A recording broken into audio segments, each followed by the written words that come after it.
আসসালামু আলাইকুম ও রহমতুল্লাহ। সম্মানিত দর্শক, আশা করি মহান আল্লাহর অশেষ রহমতে আপনারা সবাই ভালো আছেন। আজকে আমি 5টি আমলের কথা আপনাদেরকে বলবো। এই আমলগুলো করতে বড় জোর 1 থেকে 2 মিনিট সময় লাগবে, কিন্তু এর ফজিলত হলো হাসরের ময়দানে নেকির পাল্লায় এই আমলগুলোর ওজন অনেক ভারী হবে ইনশাআল্লাহ। আপনি কি চান না যে মৃত্যুর পর হাসরের ময়দানে যখন আপনার আমলনামা ওজন দেওয়া হবে তখন মিজানের ডান দিকের নেকের পাল্লা ভারী হোক? যদি আপনি এটা চেয়ে থাকেন তাহলে আজকের এই 5টি আমল আপনার জন্য। আজ থেকে এই 5টি আমল শুরু করবেন, মৃত্যু পর্যন্ত করবেন, মিজানের পাল্লা অবশ্যই ভারী হবে ইনশাআল্লাহ। তাহলে চলুন আমরা প্রত্যেকটি আমলের সাথে আপনাদেরকে পরিচয় করিয়ে দিই। সুপ্রিয় দর্শক, আজকের ভিডিওটি 5টি আমল এর 1 নম্বর আমল হচ্ছে সুবহানাল্লাহি ওয়া বিহামদিহি সুবহানাল্লাহিল আযীম। হযরত আবু হুরায়রা রাদিয়াল্লাহু থেকে বর্ণিত, নবী করিম সাল্লাল্লাহু আলাইহি ওয়াসাল্লাম বলেন, 2টি বাক্য এমন রয়েছে যা বলা সহজ, আমলের পাল্লায় অনেক ভারী আর আল্লাহর কাছেও অধিক পছন্দনীয়। সেটি হলো সুবহানাল্লাহি ওয়া বিহামদিহি সুবহানাল্লাহিল আযীম। অন্য হাদিসে রয়েছে জাবার রাদিয়াল্লাহু তাআলা আনহু থেকে বর্ণিত, নবী করিম সাল্লাল্লাহু আলাইহি ওয়াসাল্লাম বলেন, যে ব্যক্তি সুবহানাল্লাহিল আযীম ও বিহামদিহি পাঠ করে তার জন্য জান্নাতে একটি খেজুর গাছ রোপণ করা হয়। সুবহানাল্লাহ সুবহানাল্লাহ। মানুষের এখন নানা ধরনের ব্যস্ততা, কাজের ভিড়ে নিয়মিত নফল ইবাদত করা হয়তো অনেকের সম্ভব হয় না, কিন্তু যে কোনো মুহূর্তে আল্লাহর প্রশংসায় তার জিকির করা অনেক সহজ।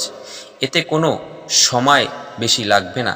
তাই সহজ আমল হিসাবে অন্তত উপরোক্ত বাক্য দুটি নিয়মিত পড়তে পারি। এতে আপনার অনেক ফায়দা হবে এবং বিভিন্ন গুনাহ আল্লাহ তাআলা মাফ করে দেবেন। সুবহানাল্লাহ। আপনি রাস্তায় হাঁটতেছেন, বসে আছেন এবং কোনো কাজ নেই, শুয়ে আছেন, যে কোনো অবস্থায় থাকেন না কেন, সম্মানিত দর্শক, সুবহানাল্লাহি ওয়া বিহামদিহি সুবহানাল্লাহিল আযীম এই জিকিরটি আপনি সব সময় পাঠ করুন। সম্মানিত দর্শক, 2 নম্বর আমল হচ্ছে সুবহানাল্লাহ কমপক্ষে 33 বার পাঠ করা। সুবহানাল্লাহ এর অর্থ হলো আল্লাহ অতি পবিত্র, যা কোরআনের আয়াত দ্বারা সাব্যস্ত রয়েছে। হাদিসের মধ্যে রয়েছে, হযরত আব্দুল্লাহ ইবনে আব্বাস রাদিয়াল্লাহু আনহু বর্ণনা করেন, এ বাক্যটির অর্থ হলো আল্লাহ পবিত্র, অর্থাৎ আল্লাহ তাআলা ব্যতীত আল্লাহ তাআলা যাবতীয় মন্দ ও সকল প্রকার দোষ ত্রুটি থেকে সম্পূর্ণ পবিত্র। হযরত ওমর রাদিয়াল্লাহু আনহু হযরত আলী রাদিয়াল্লাহু আনহুর নিকট প্রশ্ন করলেন, আমরা লা ইলাহা ইল্লাল্লাহ এর অর্থ জানি, কিন্তু সুবহানাল্লাহির অর্থ কি আমরা জানি না। তখন হযরত আলী রাদিয়াল্লাহু আনহু জবাব দিয়েছিলেন, আল্লাহ তাআলা এই বাক্যটি নিজের জন্য পছন্দ করেছেন, তিনি এ বাক্য দ্বারা সন্তুষ্ট হন। এ বাক্যটির জিকির আল্লাহ তাআলার মহান দরবারে অত্যন্ত পছন্দনীয়। সুবহানাল্লাহ। অন্য হাদিসে রয়েছে, সাআদ ইবনে আবি ওয়াক্কাস রাদিয়াল্লাহু আনহু বলেন, আমরা রাসূল সাল্লাল্লাহু আলাইহি ওয়াসাল্লামের নিকট ছিলাম। তিনি বললেন, তোমাদের কোনো ব্যক্তি প্রত্যেক দিন 1000 নেকি অর্জন করতে সক্ষম কি? তার মধ্যে একজন বললেন, আমাদের মধ্যে কোনো ব্যক্তি কিভাবে 1000 নেকি অর্জন করবে? তখন নবী করিম সাল্লাল্লাহু আলাইহি ওয়াসাল্লাম বললেন, 100 বার সুবহানাল্লাহ বললে তার জন্য 1000 নেকি লেখা হবে, অর্থাৎ 1000 পাপ মোচন করা হবে। সুবহানাল্লাহ। সম্মানিত দর্শক, আসুন তাই আমরা সময়টাকে কাজে লাগাই, বেশি বেশি তাসবিহ, আল্লাহর পছন্দনীয় তাসবিহ পড়তে পারি। আল্লাহ তাআলা আমাদের সবাইকে বোঝার তৌফিক দান করুক। আল্লাহ তাআলার পবিত্রতা বর্ণনা করেছেন ফেরেশতারা, যার বাস্তব শিক্ষা কোরআনে কারিমে তুলে ধরা হয়েছে।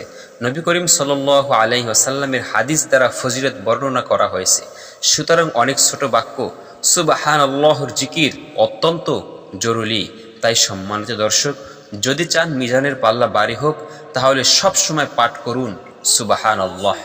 সম্মানিত দর্শক, আমাদেরকে এই জিকির করার তৌফিক দান করুন, আমিন। সম্মানিত দর্শক, 3 নম্বর আমল যেটি বলবো সেটা হচ্ছে আলহামদুলিল্লাহ এর জিকির করা।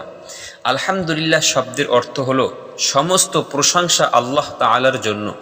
যে কোনো উত্তম, আনন্দময় ও শুভ খবরে ভালো কিছুর জন্য এটি বলা হয়ে থাকে। পছন্দনীয় কিছু দেখলে বা শুনলে আলহামদুলিল্লাহ বলতে হয়। হাদিসে রয়েছে, আল্লাহর মহত্ব বর্ণনা ও প্রশংসার জন্য আলহামদুলিল্লাহর চেয়ে উত্তম বাক্য আর নেই। হাদিসে আলহামদুলিল্লাহকে সবচেয়ে উত্তম দোয়া বলা হয়েছে। মহানবী সাল্লাল্লাহু আলাইহি ওয়াসাল্লাম বলেছেন, সর্বোত্তম ফজিলতপূর্ণ বাক্য লা ইলাহা ইল্লাল্লাহ এবং সর্বোত্তম দোয়া আলহামদুলিল্লাহ। মহানবী সাল্লাল্লাহু আলাইহি ওয়াসাল্লাম আরও বলেছেন, যে কোনো অবস্থায় থাকেন না কেন তাই এই জিকিরগুলো বেশি বেশি পাঠ করবেন। যেমন আলহামদুলিল্লাহ, এই জিকিরটি সব সময় পাঠ করার চেষ্টা করবেন। সম্মানিত দর্শক, 4 নম্বর আমল হলো লা হাওলা ওয়ালা কুওয়াতা ইল্লা বিল্লাহ। এর অর্থ হলো জান্নাতের গুপ্তধন সমূহের মধ্যে একটি গুপ্তধন। আব্দুল্লাহ ইবনে আমর রাদিয়াল্লাহু আনহু বর্ণনা করেন, রাসূলুল্লাহ সাল্লাল্লাহু আলাইহি ওয়াসাল্লাম বলেছেন, পৃথিবীর বুকে যে ব্যক্তি বলে লা ইলাহা ইল্লাল্লাহু আল্লাহু আকবার ওয়ালা হাওলা ওয়ালা কুওয়াতা ইল্লা বিল্লাহ, তার অপরাধগুলো ক্ষমা করে দেওয়া হয়, যদিও তা সাগরের ফেনা পরিমাণ মতো গুনাহ যদি তার হয়ে যায়। সুবহানাল্লাহ, সুবহানাল্লাহ। এর অর্থ হলো আল্লাহ তাআলা ছাড়া কোনো উপাস্য নেই, আল্লাহ সুমহান, আল্লাহর সাহায্য ছাড়া পাপ মুক্তির কোনো পথ নেই, আল্লাহর সাহায্য ছাড়া ইবাদতের কোনো শক্তি নেই। এটি একটি গুরুত্বপূর্ণ বাক্য। এর ফজিলত ও সওয়াব অনেক বেশি। যখন মানুষ নিজের সক্ষমতার বাইরে কোনো পরিস্থিতি ও কাজের মুখোমুখি হয় যা সম্পদ দান করা তার উপর কষ্টসাধ্য হয়ে পড়ে, তখন এই বাক্যটি পড়তে হয়। এছাড়া শয়তানের কোনো প্রতারণা ও আক্রমণ থেকে বাঁচার জন্য এই দোয়াটি পড়তে হয়, লা হাওলা ওয়ালা কুওয়াতা ইল্লা বিল্লাহ। আসুন আমরা বেশি বেশি লা হাওলা ওয়ালা কুওয়াতা ইল্লা বিল্লাহ পাঠ করতে পারি। বাড়ি থেকে বের হওয়ার সময় পাঠ করলে নিজেকে হেফাজত করা যায় এবং শয়তান দূরে সরে যায়। সুবহানাল্লাহ। যদি চান জান্নাতের গুপ্তধন পেতে, যদি চান মিজানের পাল্লা ভারী হোক, তাহলে সব সময় পাঠ করুন লা হাওলা ওয়ালা কুওয়াতা ইল্লা বিল্লাহ। আজকের ভিডিওটি শেষ 5 নম্বর যে আমলটি, সেটি হলো নবীজি সাল্লাল্লাহু আলাইহি ওয়াসাল্লাম এর উপর যে কোনো দুরূদ পাঠ করা। যেমন নামাজের ভিতরে দুরূদ ইব্রাহিম এবং সবচাইতে ছোট দুরূদ হলো সাল্লাল্লাহু আলাইহি ওয়াসাল্লাম। হাদিসে ইরশাদ করেছেন, যে ব্যক্তি আমার প্রতি একবার দুরূদ শরীফ পাঠ করে, আল্লাহ তাআলা তার প্রতি 10 বার রহমত বর্ষণ করেন। সুবহানাল্লাহ। আর 10টি পাপ ক্ষমা করা হয় এবং তার জন্য মর্যাদা 10টি স্তর বৃদ্ধি করে দেওয়া হয়। রাসূলের প্রতি দুরূদ পাঠকারী ব্যক্তি কিয়ামতের দিন রাসূলের সাথে থাকবেন। সুবহানাল্লাহ। আসুন তাই রাসূলের প্রতি বেশি বেশি দুরূদ পাঠ করি। এ সম্পর্কে হযরত আব্দুল্লাহ ইবনে মাসউদ বর্ণনা করেন, আল্লাহ রাসূল সাল্লাল্লাহু আলাইহি ওয়াসাল্লাম ইরশাদ করেছেন, কিয়ামত দিবসে লোকদের মধ্যে ওই ব্যক্তি আমার অধিক নিকট হবে যে ব্যক্তি তাদের মধ্যে আমার প্রতি বেশি বেশি দুরূদ পাঠ করে। সুবহানাল্লাহ। সম্মানিত দর্শক, আসুন বেশি বেশি রাসূলের প্রতি দুরূদ পাঠ করি, তাহলে আমরা রাসূলের সাথে জান্নাতে ইনশাআল্লাহ থাকতে পারবো। সম্মানিত দর্শক, এই 1 থেকে 2 মিনিট আমলকে আপনার জীবনকে পরিবর্তন করে দেবে এবং কিয়ামতের দিন বিপদের সময় মিজানের পাল্লাকে ভারী করে দেবে এই 5টি আমল। আশা করি আপনারা সবাই এই 5টি আমল করবেন। ভিডিওটি ভালো লাগলে চ্যানেলটি সাবস্ক্রাইব করুন এবং ভিডিওটি শেয়ার করুন মানুষের উপকারের স্বার্থে। আসসালামু আলাইকুম ওয়া রাহমাতুল্লাহ।